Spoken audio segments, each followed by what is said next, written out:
Əgər bilməzsiniz ki, əvvəlki ev böyündüyü zaman kimə əvi faizdən artıq pay düşür, kiməsə əvi faizdən az pay düşür. Eyni zamanda bilməzsiniz ki, qarşı tərəfin əlində əgər vəsiyyətnamə varsa, sizə nə qədər pay düşə bilər. Baxmayın ki, dediyim kimi vəsiyyətnamə varsa. Videonun sonuna qədər izləyin ki, hər şey aydın olsun sizə.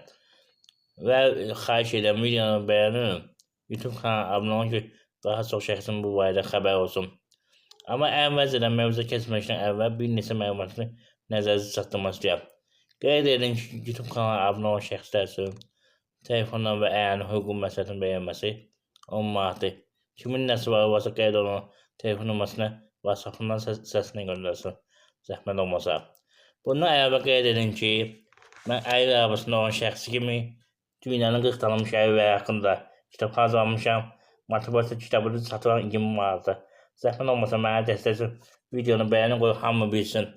Birinci növbədə abunə olun, hörmətli izləyicilər. Bundan əvvəl qeyd edin ki, mən özüm dediyim kimi əyri arabasında olduğuma görə istəyən geri götürün, əyri dostlarımın əyri işini satın. Eyni zamanda hüquqi yardım göstərdim. Bunun üçün də iyanı yığıram. Bunun üçün də siz pul xərcləmədən mənə dəstək ola bilirsiniz. Videonu bəyənməklə və YouTube kanalına abunə olmaqla. Hər bir bəyənmə bir köpük dəyərində qiymətləndirir YouTube tərəfindən, hörmətli izləyicilər. Və yəni keçən mövzuya. Kimlərə əyri faizdən az pay düşür, kimlərə isə çox düşür. Qeyd edirəm. Qeyd edin ki, mülkiyyət sahibi vəfat edibsə və evi verməkdən əvvəl alıbsa və sonra vəfat edibsə bəliyyədə, o halda həyat yoldaşına əyri faizdən az pay düşür. Yəni ki, məsəl üçün deyəm, evdə bir xanımın qalıbsa, 4 uşağı qalıbsa, həmin pay oranın arasında bölünür. Həmin pul qaydasında bölünür, həmin natura qaydasında. Məsəl üçün xanıma 20% pay düşür. Bunu nəzərə alın. Əgər 4 uşaq varsa, bir həyat yoldaşı varsa, ola bilsin ki, həmin şəxsin valideynləri də qalsın. Onda heç 7 nəfər. Həmin payı 7 yerə böləcək. Hörmətli izləyicilər, nəzərə alın. Bu bir variant. Digər variant ondan ibarətdir ki, nikah vaxtı əgər ev alınıbsa, mülkiyyət sahibi vəfat edibsə, o halda xanımına əyri faiz pay düşür. Eyni zamanda dediyim kimi, əgər evdə 4 uşaq varsa, yerdə qalan əyri faizlə xanımın və 4 uşaq arasında bölünür. Hörmətli izləyicilər, belə nəticəyə gəlmək olar ki, 60% xanıma pay düşür. Nəzərə alın. Və bundan əlavə onu da qeyd edin ki, vəsiyyətnamə ilə bağlı qeyd edirəm. Diqqətlə baxın, indi mən şortda qısa məlumat verdim. Bu hissə şortda düşəcək. Hörmətli izləyicilər, tam videoya baxın. Və qeyd edirəm vəsiyyətnamə ilə bağlı kimə nə qədər pay düşür. Diqqətlə baxın, zəhmət olmasa. Əgər mülkiyyət sahibi vəfat etməkdən öncə vəsiyyətnamə qoyub ki, mən rəhmətə gedəndən sonra mənim mülküm plankəsə çatsın, o halda vəsiyyətnamə kimin adına yazılıbsa, həmin şəxsə əyri faizə qədər pay çatır. Nəzərə alın. Ona görə ki, digər paysa əyri faizsə, digər məcburi pay hüququ olan şəxslərin arasında bölünür. Bu şəxsdə kimdə onu qeyd edən hörmətli izləyicilər, diqqətlə baxın ki, aydın olsun. Deməli, vəfat etmiş şəxsin həyati yoldaşı, vəfat etmiş şəxsin evlatları və valideynləri. Yəni belə deyək, bəy rəhmətə gedibsə, arvadı, oğlu və qızı, neçə nəfər varsa, onların arasında bölünür.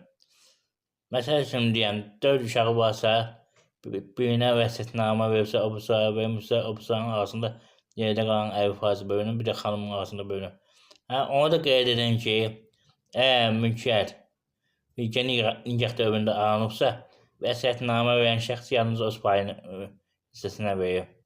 Əgər yox, istəyir bütün evə versin, o halda yoldaşının da razılığı olmalıdır. Hörmətli izləyicilər, nəzərə alın. Bir daha qeyd edirəm ki,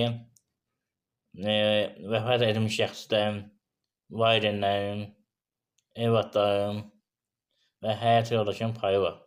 Hörmətli izləyicilər, nəzərə alın. Mütləq qeyd edin. Hörmətli izləyicilər, bir daha diqqət edin ki, əgər həyat yoldaşının razılığı yoxdursa, vəfat etmiş şəxsi vəsiyyətnamə qoyubsa, yalnız öz pay hissəsinə qoyub. Digər pay hissəsini, yəni ki, həyat yoldaşı tələb edə bilər və yaxud digər evlatlar arasında bölə bilər. Onda yerdə qalan əyri faizləri həmin əyri faizlə bölünür. Mütləq qeyd edin. Yəni ki, vəfat etmiş şəxsin adına olan əvi faiz digər evatlar arasında bölünə bilər məcburi pay kimi nəzərə alın. Daha aydın olsun deyə belə bir misal çəkim. Tutaq ki, 100 kvadratlıq evdir və yaxud da 100.000 manatlıq evdir. Həmin evin 50.000 manatı həyat yoldaşındır. Yerdə qalan 25.000 manatı vəsiyyətnamə olan şəxsindir. Yerdə qalan 25.000 manatsa digər şəxslər arasında bölünür, hörmətli icracı. Nəzərə alın, mütləq qaydada. Yəni ki, o bölünməlidir. Məcbur pay deyən anlayış var. Bir də qeyd edin ki, 2023-cü ildən dekabr ayının artıq qərar qəbul edib Ali Məhkəmə ki, belə deyəm, hörmətli icracı, mütləq şəkildə vəfat etmiş şəxsi varsa, onun vərəsənin payı açıq qalır. Yəni, hara getsə bir vərəsə pay götürürsə, digər vərəsənin payı qeyd olunur. Vərəsə işarətnaməsində hörmətli icracı nəzərə alın. Mütləq qaydada.